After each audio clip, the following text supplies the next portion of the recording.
as with me, Future Pro USA, I've got nothing good to say about them. And it wasn't until I actually went out there, I realised about a month in, I was training with, like, obviously I was doing pre-season with Pratt. I think I started one pre-season game. Now I know I'm a freshman, but it's a 2 year, so I'm not really thinking like I'm at a 4 year. Yeah. Facts. 2 years isn't that long of a time. I sent an email in confidence to one of the guys at Future Pro USA. I was fuming. I was like, I'm not getting like, minutes. Like I'm in the middle of nowhere, like in Kansas. Like now, had I known this email was gonna get forwarded to my coach, the current coach, I wouldn't have said so exactly. I wouldn't have said some of the things that I know. Huh?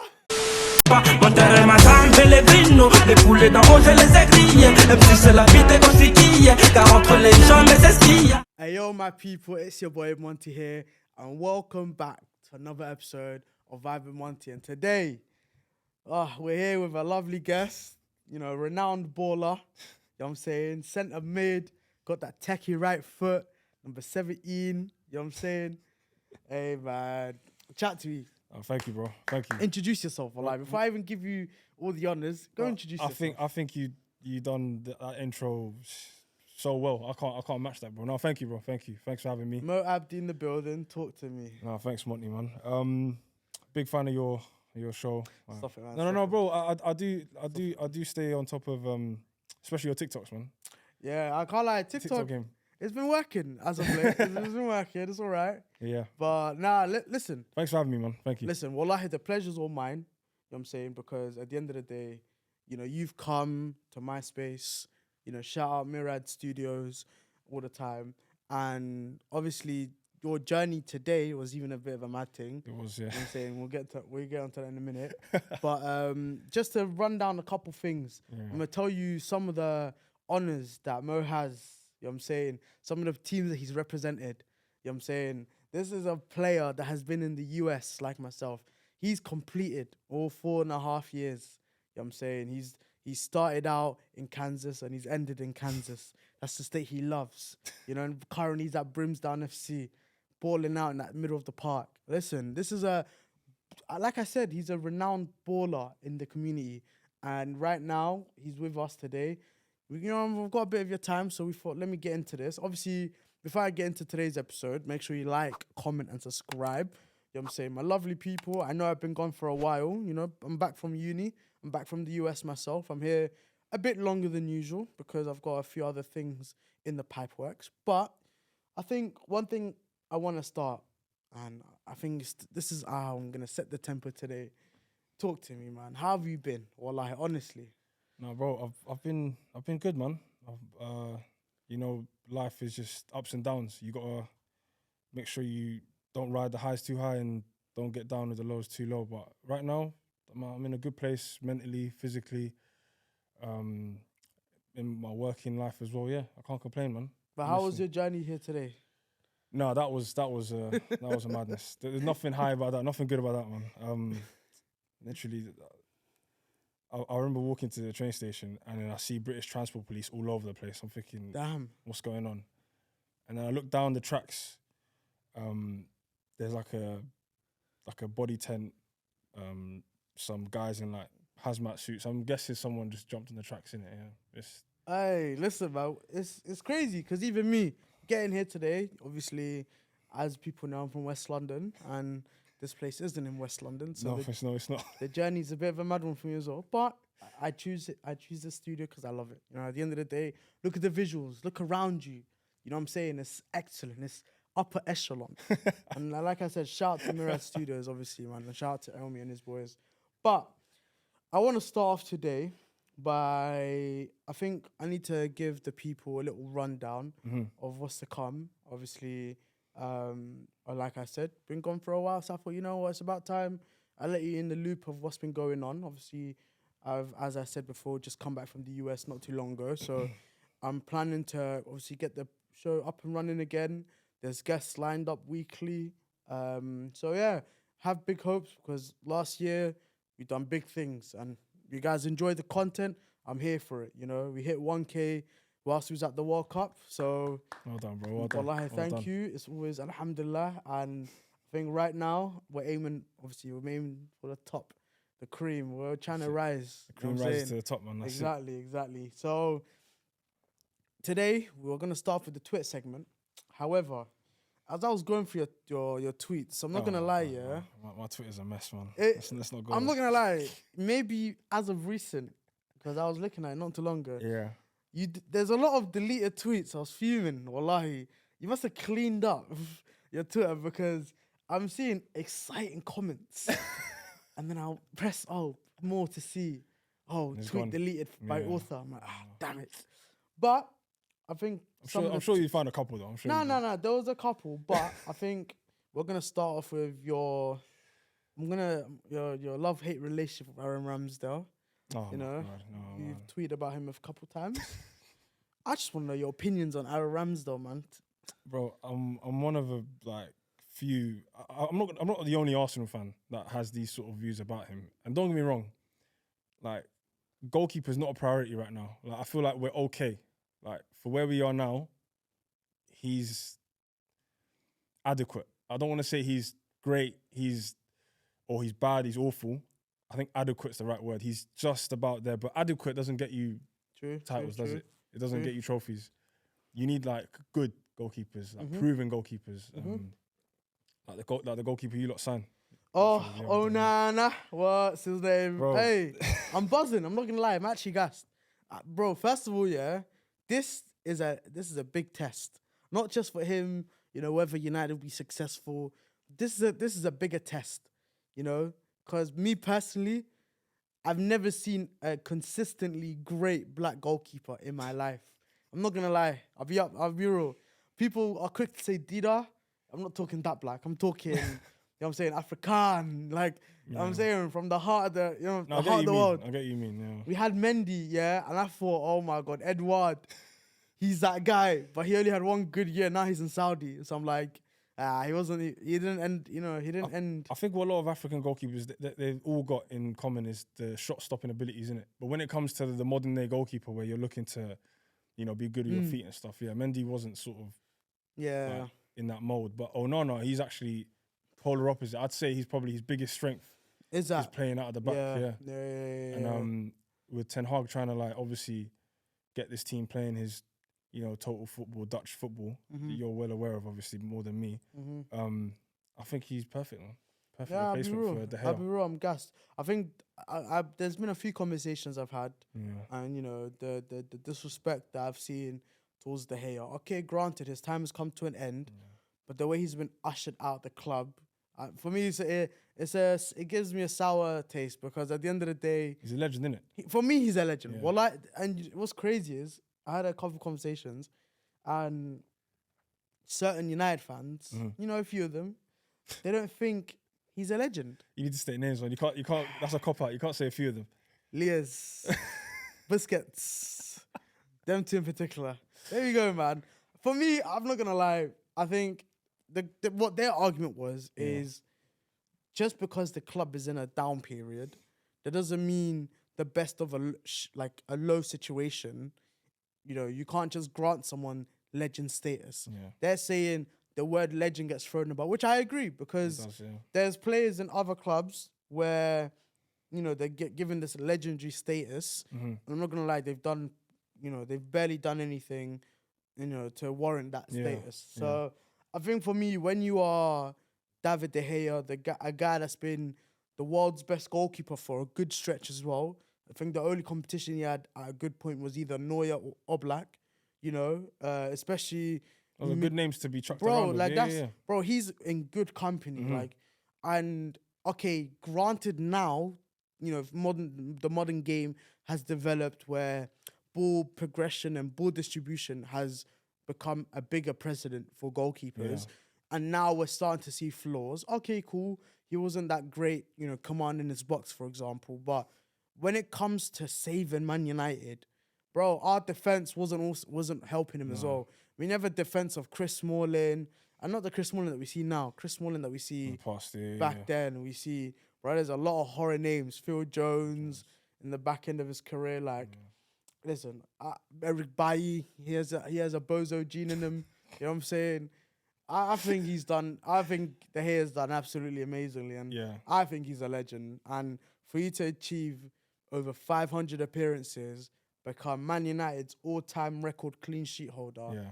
you get respect. And just because people say you can't reward the longevity Yeah. for a player, for you to stay at that level, and it's like you saying Rooney's not a legend because you're discrediting Rooney just because he was playing second half of his career, Yeah. you know, where the league was a bit washed, United wasn't competing. I'm like, nah, man, here's that guy, and he'll get his props, and I hope he gets a testimonial.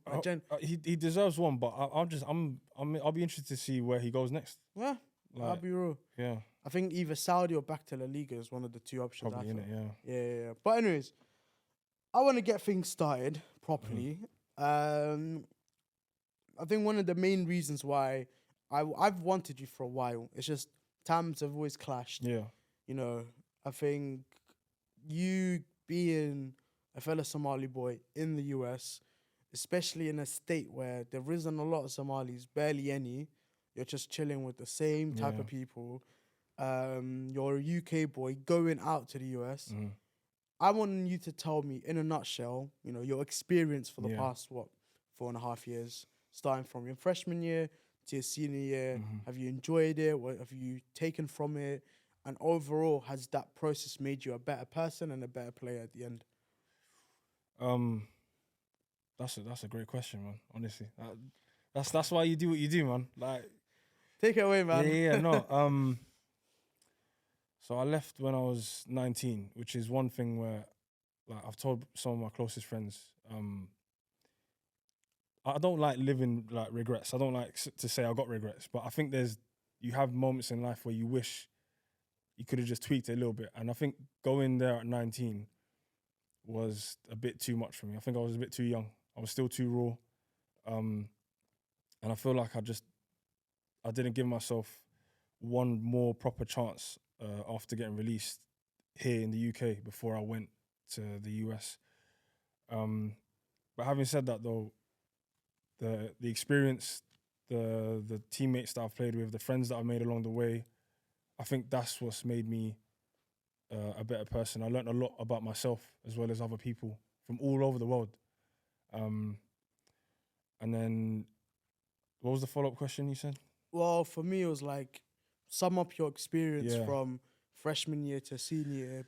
I think it started well. It started really good. I think the beginning was a lot better than the end.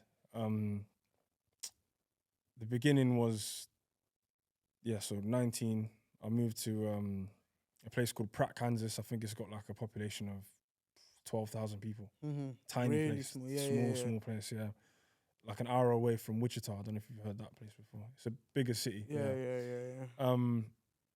First year there, I think there was me and maybe 3 other British boys. I think they were all Scottish, actually. Yes, that's another thing I'll get into as well. And one other English guy from Brighton, actually. So he wasn't too far. And then the rest were Americans, Central Americans, like Mexicans, even a Honduranian as well. Yeah, like the guy from Honduras was there. We won the conference our first year. So freshman year, we win our conference. We lost in the semis in the playoffs. Did you make it to your nationals? Yeah, in the semis of that tournament before you get into the NJCAA tournament. Yeah, we lost that. But and in the second year, very long story, man. We finished second in the conference, but we had a guy that was ineligible. So he had a GPA of, I think, 0.9, and the coach didn't know. Supposedly he didn't know the entire time.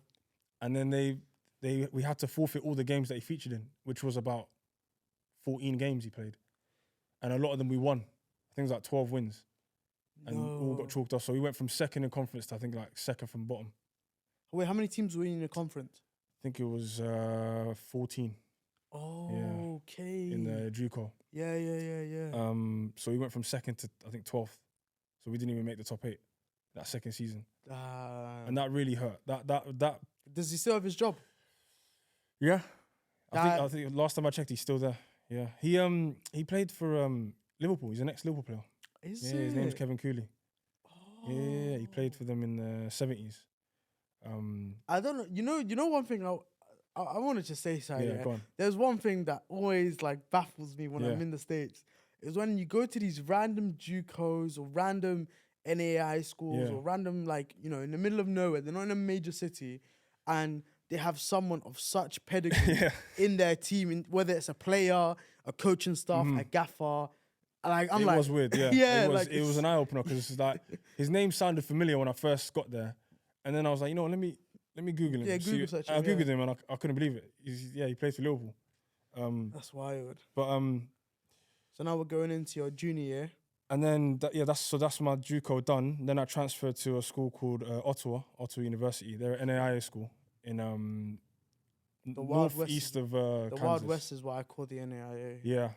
Yeah. So these are like 4-year schools, but they're not NCAA. So it's like a whole different board. I forgot what it stands for, but yeah. So I was there on like it wasn't even like expected. It was almost like it all happened so quick. So I was talking to this school in Iowa, funnily enough. Is it Clear Lake? Okay. D2 Yes, school, yes, yeah. yes. And I was meant to have a visit literally a week before. So you went? Did you go to visits? No, I did to a couple schools. You went to a couple schools. A lot of them were in Texas, actually. Is it? Yeah, I really wanted to go to Texas. Who would cover the school would cover the visits, or would you? No, I'd have to. Yeah, that was that. And that's that one was the thing I wouldn't. That's one thing that always annoyed me. Like if I was trying to check out a school, and they have like an open visit day, and I'll come out. Them saying like, "Oh, you got to cover X, Y, Z." I'm like, I'm not gonna lie. Yeah, as a foreign student, like it's already difficult. And these schools got money. So yeah, like, exactly. They're penny pinching for no reason. Yeah, I've seen the accounts on.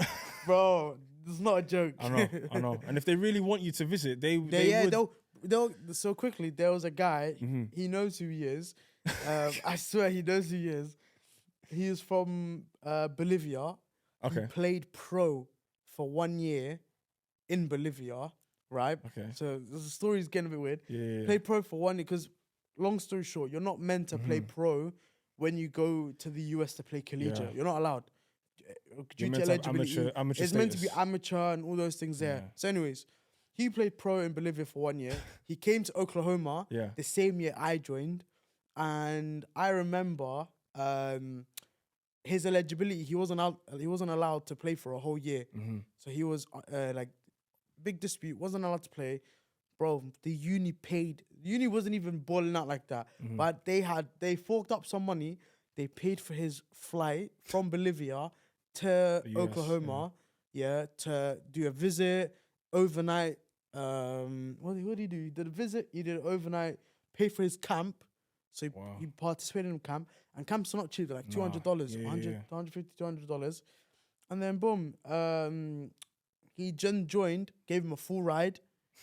Then the coach put him on a semi-pro team from the jump. Yeah, like a MPSL team, innit? PDO. PDO, No. Because they have him in the USL Midwest. 1. Okay, USL League 1, all right. And then obviously he played the following season. But bro, when a school wants you, they will go above and beyond to bring you in. Yeah. So so where was I? This was junior year. Yeah, junior year. So I transferred to Ottawa, off of a camp. So one of my teammates, Lewis Vidal, I played with him at Pratt. He committed there first, and they had like I don't know if it was a camp or if it was some sort of like training session, but they were like sort of welcoming all sort of players from like JUCO level in the local like Kansas, Missouri, Oklahoma area, in Ottawa University at the uni on campus. And then Lewis went, and on a whim I was like, you know what, I'll go along with you. Why not? See what it's saying. They had 2 guys from England in that team. One actually from London. His name's Rufus. Funny guy, man. We just immediately like clicked, bro. He was a funny guy, yeah. And then he done his best to sort of talk like to his coach to sort of get like his coach's eyes on me the whole time I was there when we were training. And like from there they wanted to sign me. Only issue was I had no idea that at the time. I didn't know that I was going to be ineligible for NAI. Why? So when I committed, they looked through my Transcripts. not my transcripts, my playing history back in England. Okay. And supposedly you're not even allowed to play in non-league, like at non-league level or semi-pro level for NAI. No, you're not allowed to play semi-pro if you earn a living. I told them like I didn't get paid, but they weren't having any of it. Yeah, they told. So what you're meant to have is like it's called a non-contract agreement with the semi-pro team to show that you're not getting paid. Yes. I didn't have that. Oh. It was just like it was more of like a verbal verbal non-contract agreement. But you can't really prove a verbal agreement, can you? And they took a year your away previous club didn't want to send. I couldn't get into contact with them. I lost the contact with the old coach that was there. The new secretary that was there had no idea like what I was on about. I lost a year, so they took a year away from me, and then it just sort of spiraled. So I had a whole year where I couldn't play. I was only training. So did you not play for the JV team then instead?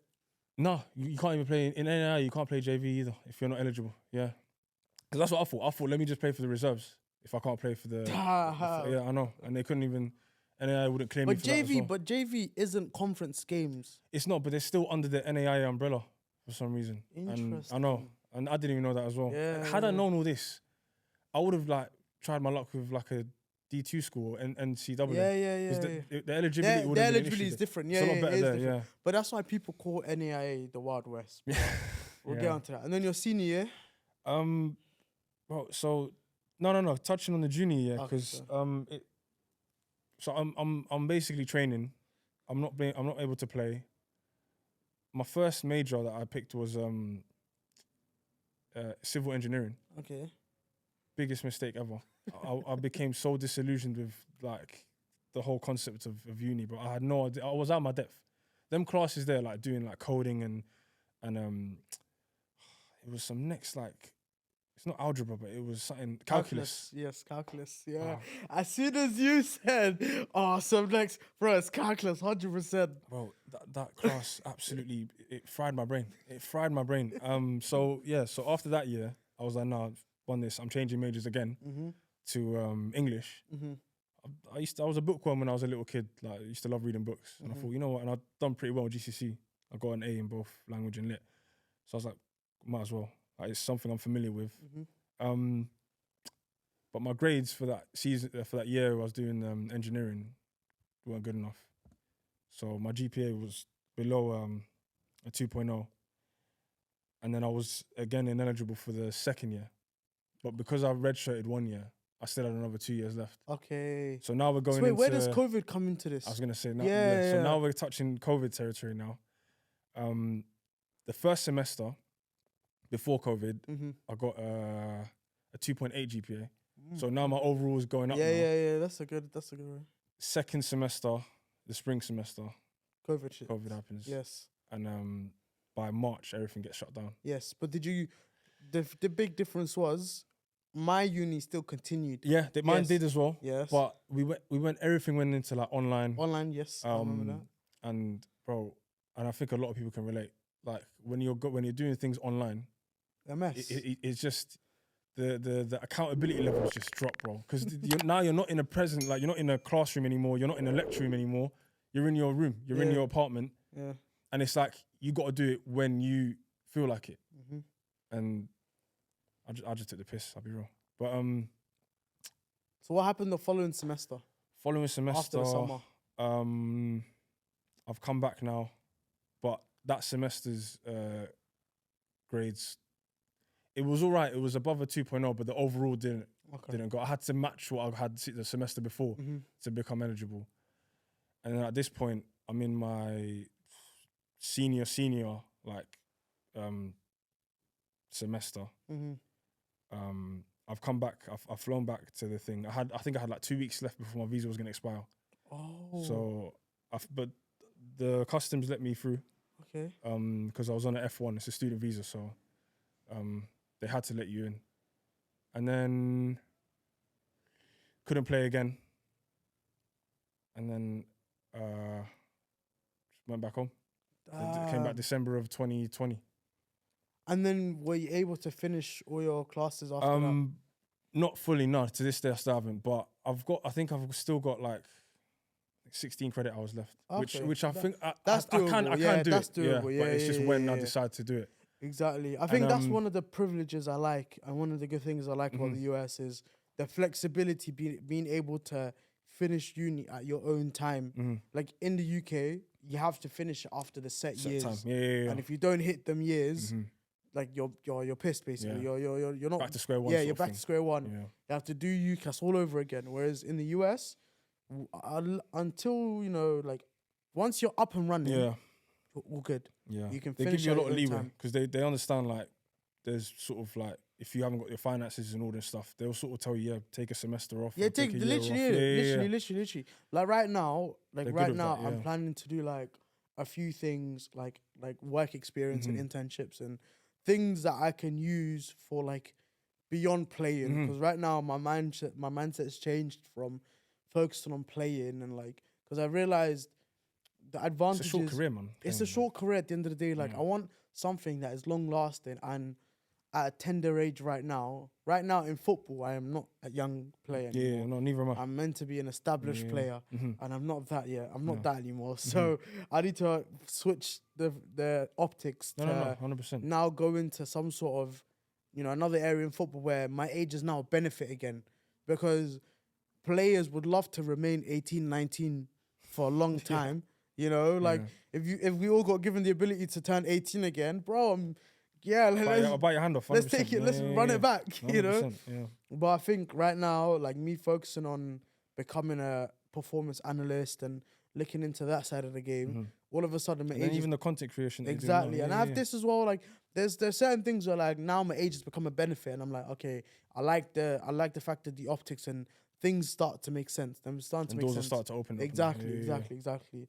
So I'm sure there'll be people watching where, the US people are questioning whether it's the right decision. I'm sure there's going to be people focusing on whether, what's the phrase? Like, is the US and playing collegiate football or soccer as they know it, is it something actually beneficial if everything's in order and if you do everything properly? Go on, yeah. With me, and we'll bring it to you afterwards. I think the biggest advice I'd give is make sure you have a credible agent. That's rule number one. Yeah. The US is a massive country. There are thousands and thousands of universities, JUCOs and 4 years. There's so many, one in every neighborhood, right? Pretty much.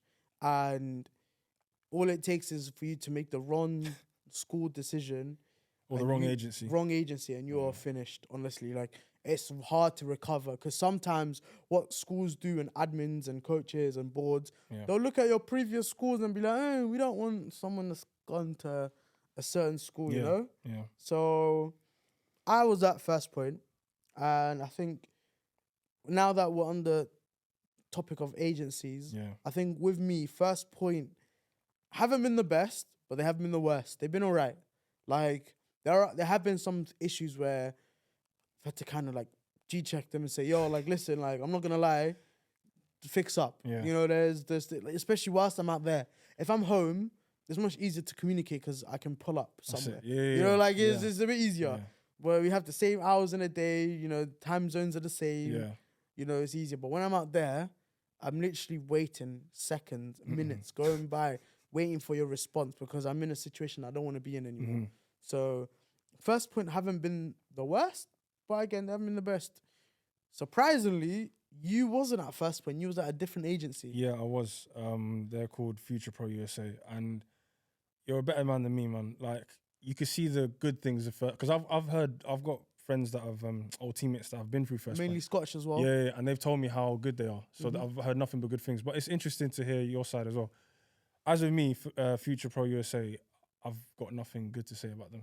And it wasn't until I actually went out there I realized. So the whole process of like the showcase games, getting sort of contacts with other schools, that was all good and well.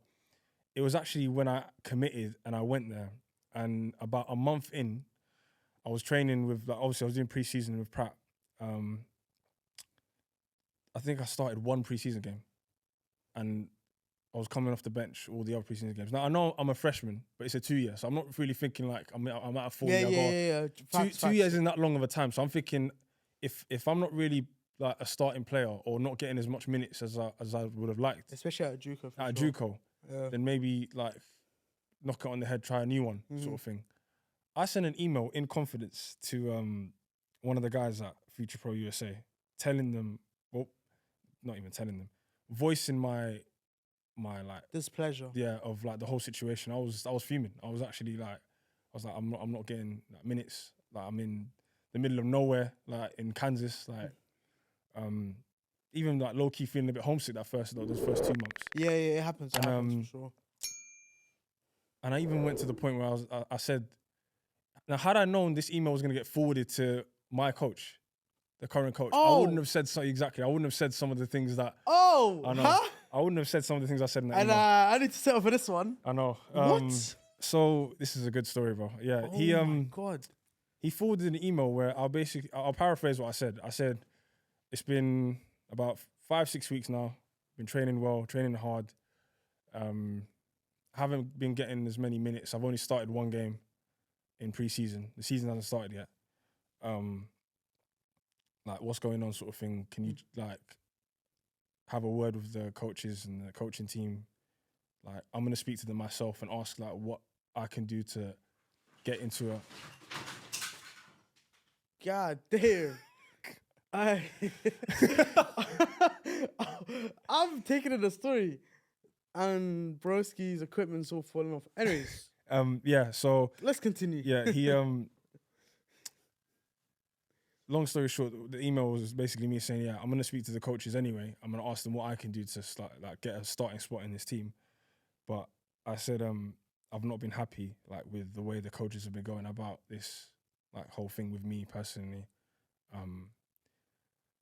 And I did say something along the lines of like, I feel like the coaching team doesn't have like the right experience or enough experience for me to work with them. Now, 19-year-old me was a completely different guy. I was a very big-headed guy. I was thinking I was going straight to the top sort of thing. Young me, like, that was out of line. But again, this email was in confidence. So it was between me and your agency. And the agency, yeah. Yeah, that's wild. There is no way I would have emailed that. I would have typed that all down for him to read it and then for me to know that he's going to forward it to my coach. Exactly. Absolutely not. Exactly. He forwards it anyway to the coach, right?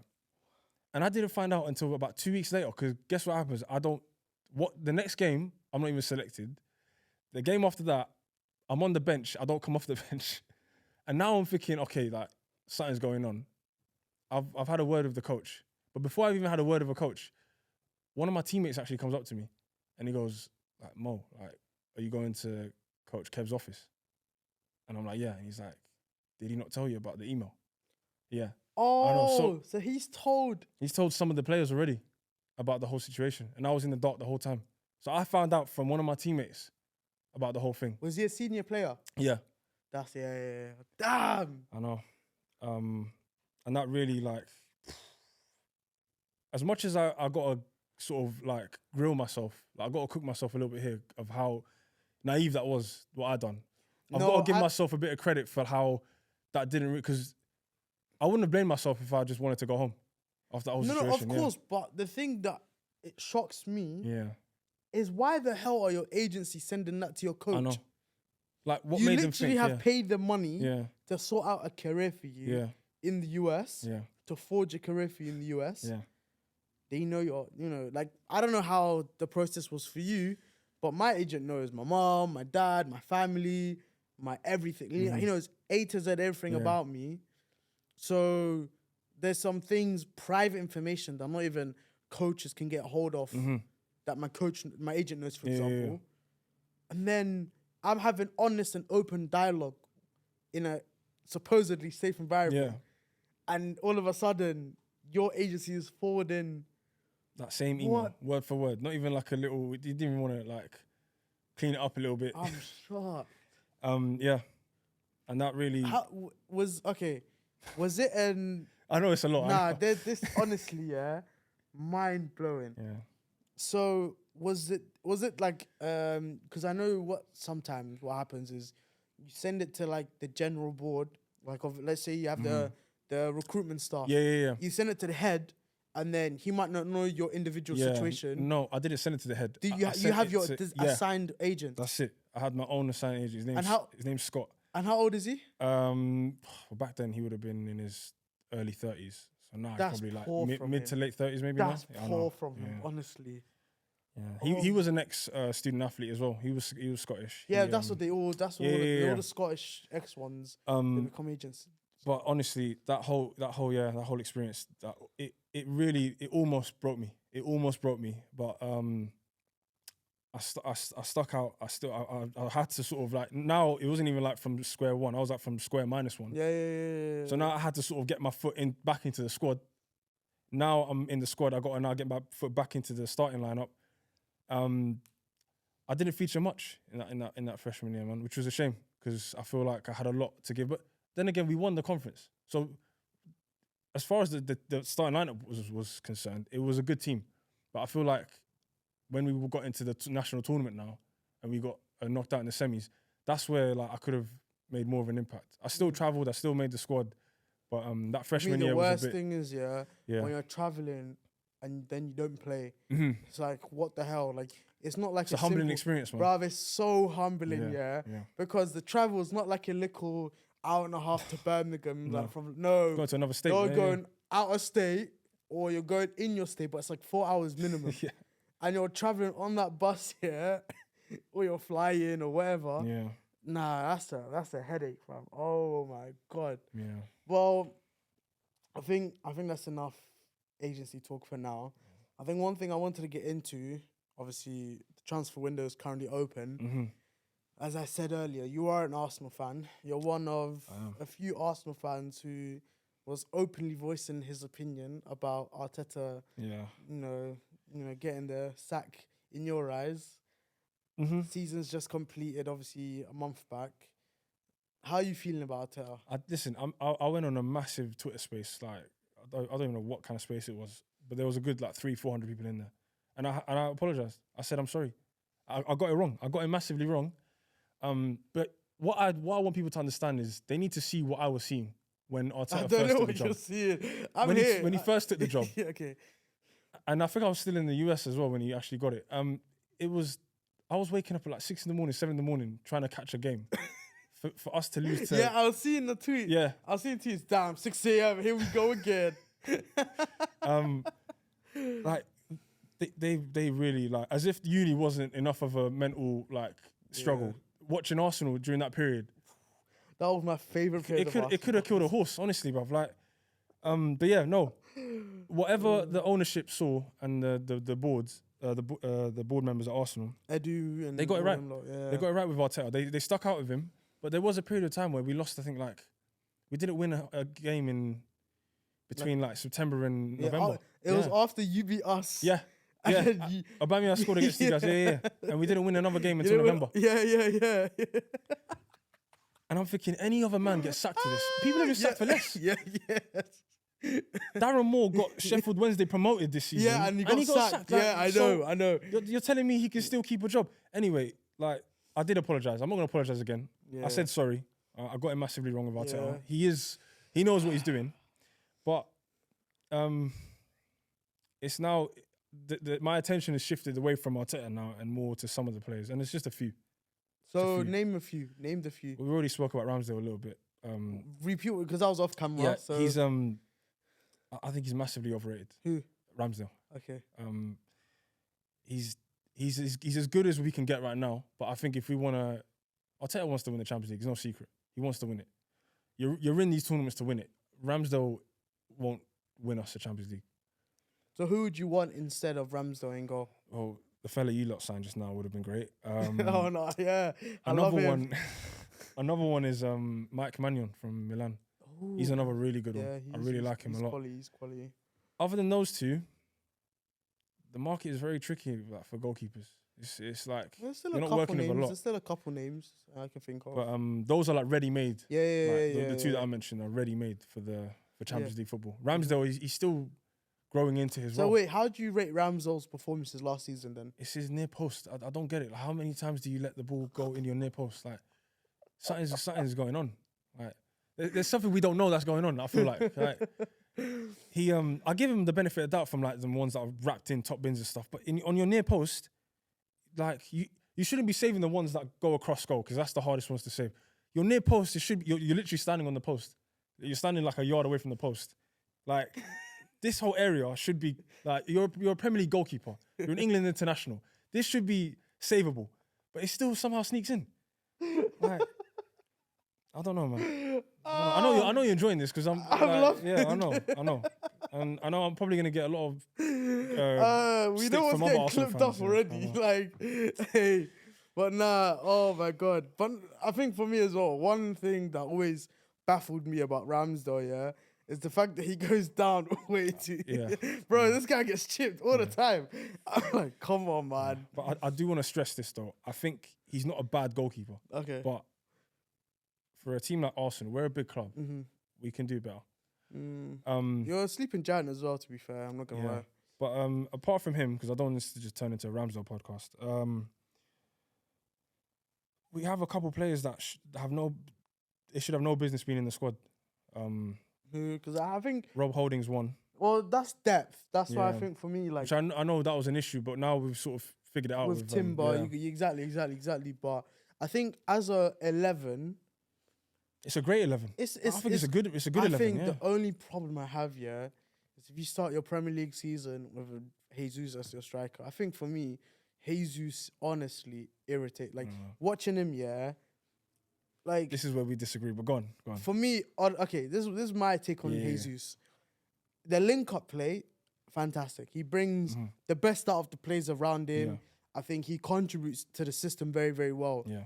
The problem I have with Jesus is his own contribution and his own marksmanship as a striker. Like at the end of the day, like you can't, like, people blame the injury and the long time, but come on, for me, if you're an Arsenal number 9, the striker for Arsenal Football Club, you should be a minimum guaranteed 20 bagsman. Yeah. Like I don't know why, you know the idea of football, and this is an argument, I hate this Twitter argument, like how you can be great at one thing, but that's at a cost and at a substitute to something else. Yeah. So people say, oh my God, like rival fans will say, oh, Jesus can't finish. But then Arsenal fans be like, hard. Oh, he works hard, he does well. He crosses well, he links up play well, and that's why we have him. I'm like, why can't you just have both? Yeah. Like, why can't one, okay, so he has one naturally, why can't he work on the finishing and progressively get better? It's a bit like when you go into a job, you're given your main primary roles and responsibilities, which is for a striker, score goals. Yes. Anything else is like a bonus. But if you can't get the first primary role unlocked, then what's the point? I think the difference is that I think his primary is the link up. Yeah. And I think the secondary is the goal scoring. Yeah. But I still think it's not a 1 and 2. Mm-hmm. It's more of a 1A, 1B. It should be like it should still be important as a striker to score goals. 100%. There's a reason why City was able, they didn't care for you to go to Arsenal. Yeah. They didn't see you that much of a threat going away.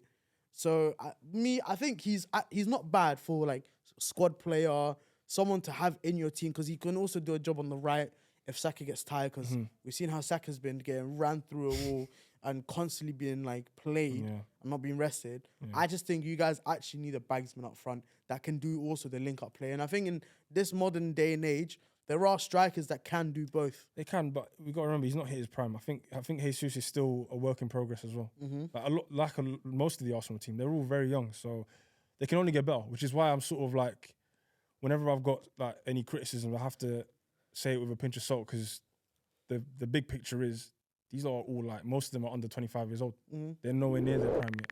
So if Arteta is still there and he doesn't go to like City or Madrid or whatever, it can only get better. I don't think we'll win the Champions League next season. I don't think we'll win it the season after, but I think within the next 5 years... What are your expectations for this upcoming season for Arsenal? This upcoming season to compete? I think again, it's like, obviously we want silverware, but you got to compete. Minimum. So minimum, you have to... For me personally, I know a lot of Arsenal fans will say we spent this much money, we need like a Premier League or a Champions League. But we need to be realistic. We're looking at City, which is like some scary team, bro. They are, and they're only getting better as well. I think the realistic expectations for an Arsenal fan is to compete, to finish, or to get to the knockout stages of the Champions League. I think the knockout stages is very doable. Yeah. I think you guys, even under Wenger, was getting knockout stage football. Like, Yeah, but then it was last 16 and we're out. exactly. But that's my Hopefully we point. can push that to like quarters, semis. Okay, then Yeah. that's fair enough. That's What about it, the really. domestic cups? Yeah, an FA Cup or a League Cup, I think that's doable. Why not? Especially we got the squad now. I think We that's got one of the depth now. biggest criticisms from last season. I think it's the fact that you just threw all your other competitions away Yeah, just for the league. for the league, and then for you not to get it, like, I can't blame him. I would have done the same. I know it's naive, but I would have done the same thing as him. So that's why I don't really even stick on our for that me, much. I honestly think you guys could have won the Europa League. Yeah. I think you've really, especially with us getting knocked out by Sevilla, for example. Okay, so let's say because people didn't think we'd get knocked out by Sevilla. Yeah. Honestly, I think United in the Europa League, it was a poor campaign. Yeah. I'll be honest, because we finished second in our group behind Sociedad. We played a round of 32 playoff game against Barca, and we all treated like a fucking like Champions League semi-final. I watched that game as well too. Bro, I was screaming, but then I realized, damn, this is a round of 32 game in the Europa League, bro. I need to calm down. And then obviously we get to the round of 16. We play Granada, innit? Was it Granada? It's just Granada, yeah. We cleaned the floor with them. A lot of Spanish teams. Yeah, we played. It was Betis. It was Betis. Oh, yeah, yes, it was yeah, Betis. yeah. It was Betis. We played them, and then we play obviously Sevilla, and then we lose, and obviously they eventually win the tournament, and that's their tournament basically. Europa League FC, man. Yeah. They're moving like Real Madrid in the Champions League. I'll be real, but I think both United and Arsenal should have done a lot better, especially Arsenal, because I think that Sporting team, especially at home, you really could have done a lot better. Yeah. And for them to score from the halfway line and then take it to penalties and then to win on pens, I guess the Kim Kardashian curse really is real, man. it's crazy. It's crazy. I didn't think it was, but it has to be. It has to be. All right, so I think we're getting towards the end of today's episode, Yeah. and I think it's only right we touch on a couple more things before we wrap up. Yeah. You've just launched something today, haven't you? Yes, I did. Prime Performance Academy. So obviously, playing non-league, it's not gonna make ends meet, like living wise. So I've gone into coaching. I've been doing it for the last, I'd say, how long have I been here now? So like 2.5 years now. It's something I really enjoy. I think it's the next best thing after playing, because I'm not gonna play forever. And then when those days are done, I just want to go full-time coaching. I think, especially working with younger players, I don't see myself in the men's football like senior management scene. I think it's too much stress. Like, it's not healthy, man. Like I've seen like men go grey like in their 30s because of it. So with like academy and youth development, I think it's a rewarding and it's a fun environment as well, not only for the players but for the coaches. And the parents as well. Like the parents they're invested in their kids' development in football. So what I've done is I've sort of created a platform or an environment where a lot of kids that keep getting turned away by not just like professional teams, but even like grassroots level teams. It's getting really competitive. The grassroots it has. scene in football for young kids. You're getting like 8-year-olds, 9-year-olds being told, yeah, you're not good enough to join a grassroots team, which I think is ridiculous. And that's why I want to create an environment with Prime Performance Academy where it's players of all abilities, beginner level, intermediate level, advanced level, and we'll get you up to speed. You tell your parents or the player themselves tells us where they want to be, what their goals are, and we'll tailor a program and sessions for them to make sure they reach whatever it is they want to reach, whether it's to join a grassroots level team or a non-league team, or even like how me and you have gone to the United States. We've built up plenty like connections, links, coaches now. That's also a possibility. So mainly it's with like primarily it's one-to-one sessions. So that's what I've been doing for quite a while. I think that my expertise is like leaning towards that. But I've also been doing a lot of group sessions. I've coached with Brimsdown's Academy as well, so I've been getting experience with them. Shout out to Brimsdown. And also Pro Elite Academy, Pro Elite Football Academy. That's where I first got my coaching experience with them. Really good people. the way they go about their business is exactly how like it should be. The kids, above all else, they really enjoy their sessions. Football at the end of the day, it's a game. Yeah, for sure. It's above all else. I know it's a business. I know it's a lot of things, but it's a game. And when you're looking at, especially for children, what it is to them, that's all it should be. It shouldn't be about, like, no 8-year-old, 9-year-old should be thinking about, oh, like, I need to like make this much millions when I grow up. I need to do. It's good to have that in the back of your mind. You want your kids to have like goals and stuff, but not so much that pressure like crushes them. They need to be in an environment where they're enjoying their football, and that's what Prime Performance Academy. Hopefully, that's what we're gonna try to do. Inshallah, wallahi, for me, when I first saw it, as I was doing the research and as I was checking, I saw it on your Instagram. Yeah. And I was like, okay, and took a look. And one thing that really like struck me is I like the idea of I don't want people to have this narrative of you've had to have made it for you to then run an academy or run sessions.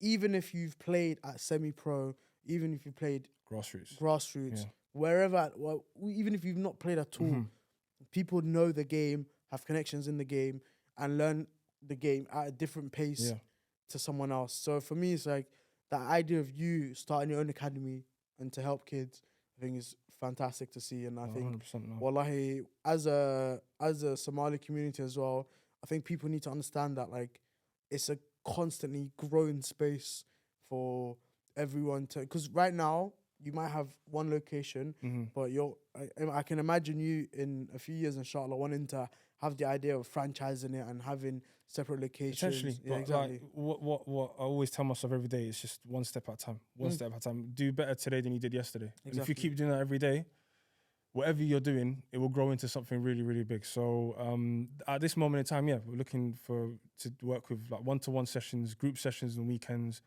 and then we'll go from there. We'll kick on from there. Mainly with kids as young as 6, all the way up to under 18 level. So, That's fair.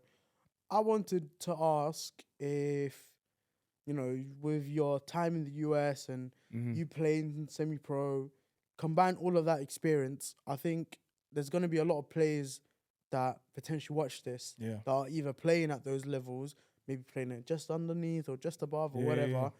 What advice would you have for those young? What would you forget advice for them? Yeah. What would you tell 18-year-old you? What would you tell yourself back then if you could?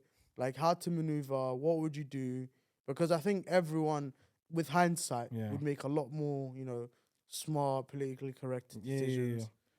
No, well, first thing I'd tell 18-year-old Mo is, listen, Arteta's gonna end up being the manager of this team. Crazy. Started with Arteta.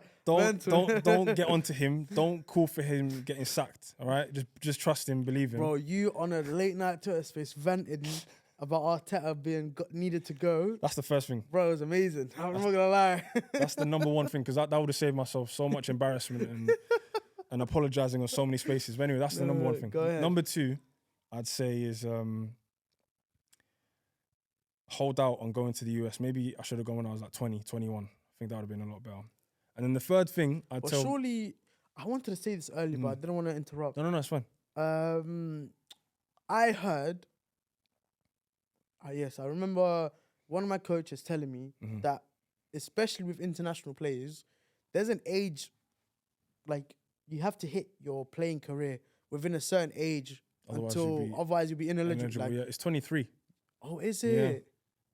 Okay. But I didn't want to go at 23, because then imagine finishing your senior year at 28, not 27. 27, yeah. That's ridiculous. I'm 27 now, so like that'd have been awkward being in that sort of uni environment. 18-year-olds, 19-year-olds, and you're 26, 27. Like, yeah. Okay. So I think 20 would have been perfect. I thought 21. So then I took it wrong. I thought you had to finish your career at that time, but you can start it within. Yeah, as long as you start before your 23rd birthday, then you're good to go. Yeah. Oh, you learn something every day. Yeah, but that's the third thing I'd say myself. But above all else, man, I think.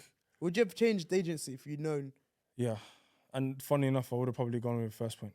I'm not gonna lie, First Point, they've irritated my soul so many times. But they're a lot better than they are. But like, bro, it's just for me, they will get you there. Yeah, they will handle everything. They'll do the research. Yeah, They the will due diligence. Yeah, they'll take do care their of you. due diligence. Yeah. Yeah. But as soon as you're out there, bro, the communication is as if, hey man, you're out But there. I'm guessing they're working with like lots of players though. They They're a are. massive That's the company. one. Yeah. That's the one thing I would say. Like at my agent, I'm not gonna lie. He had a few other boys in his book. Like he had a lot more boys Yeah, he must in have. his books. And I'm not gonna lie. Like there were times I did cut him some slack, but like I have to be selfish. It's my career. It's my life.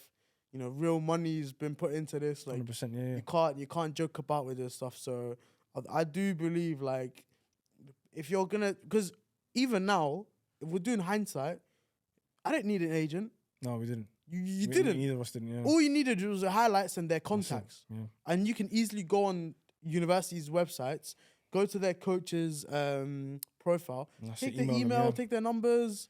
But 2015 and 2016 was a different world then, man. Oh, We didn't yeah, know much yeah. then, You, man. I went a yeah, long yeah. time I ago. went in 2019. Yeah, you're a lot younger than me, so I went exactly. a long time ago. Yeah, so I didn't know any better, to be honest. And that Okay. was all new to me. Like, I didn't even know like scholarships in America were a thing. Oh, yes. I just realized your COVID year happened towards right at the very. Okay.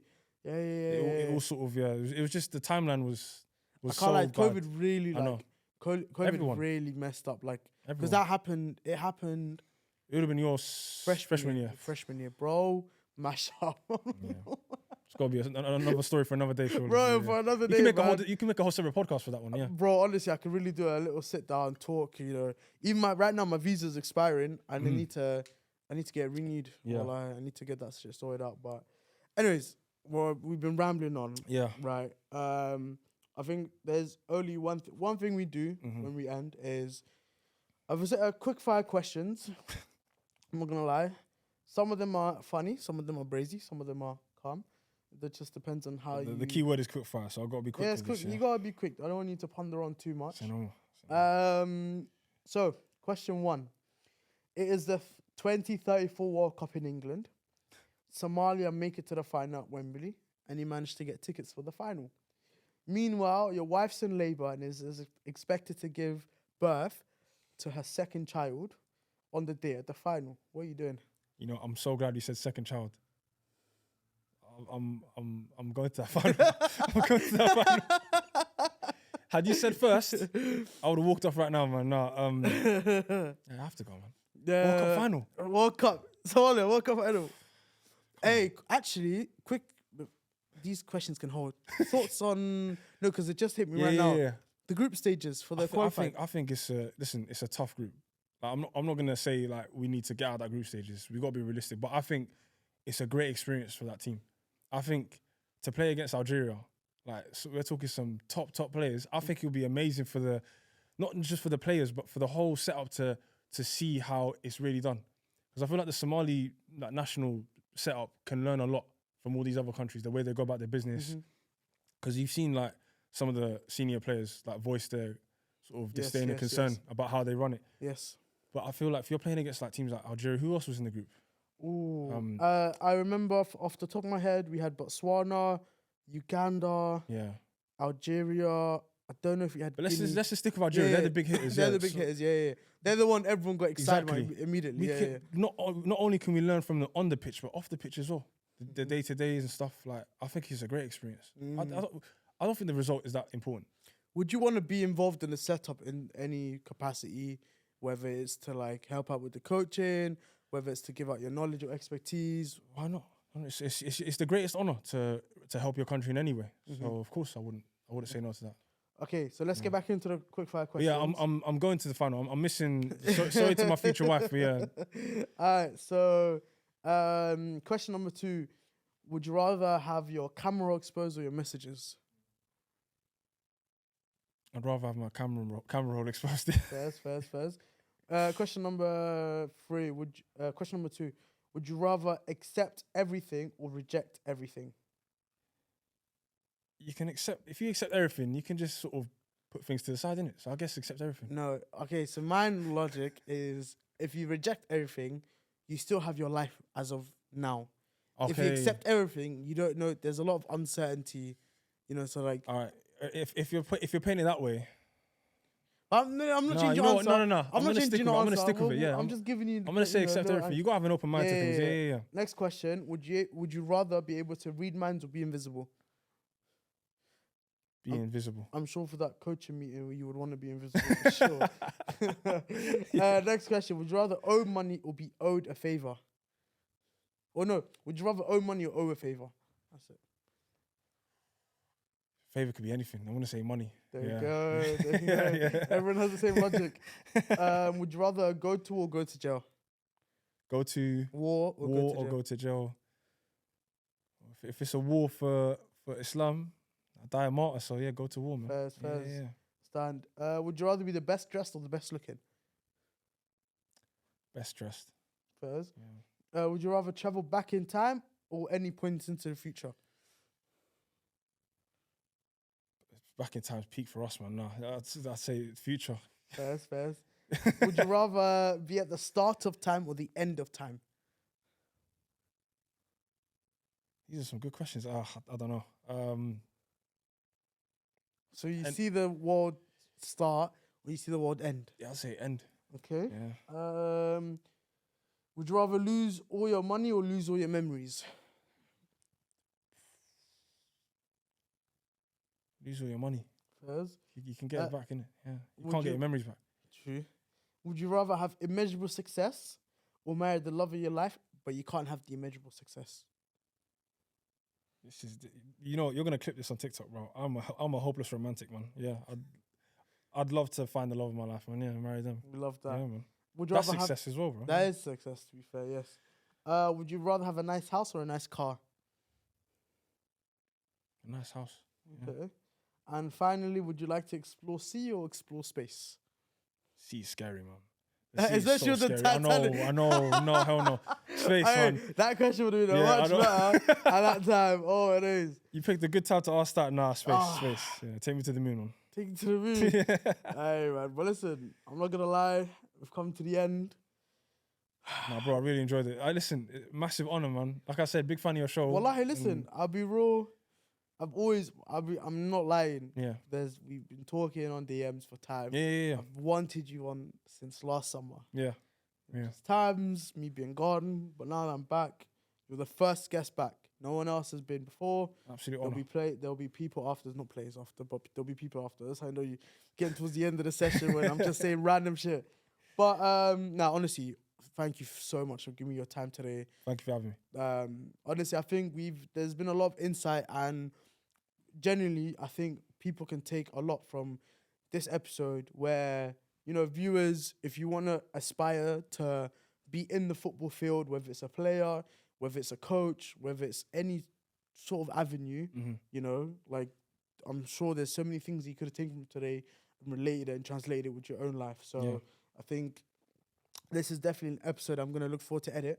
And I don't mind if we want to do another one in the future with more people. Yeah. Get the boys involved, man. Get Busquets and for sure. Yeah, Saki listen, and I think next one. some of the PTB boys. Yeah, Shout out PTB. Yeah. PTB. Listen, I'm gonna hopefully make sure I grab them and have you with us in the episode. But guys, we've come to the very end. Listen, it's been a pleasure. Obviously, if you made it this far, make sure you comment down.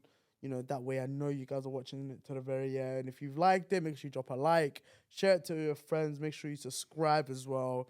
Listen, it's been your boy Monti, it's been Mo, Big Baller. Over and out, man. See ya.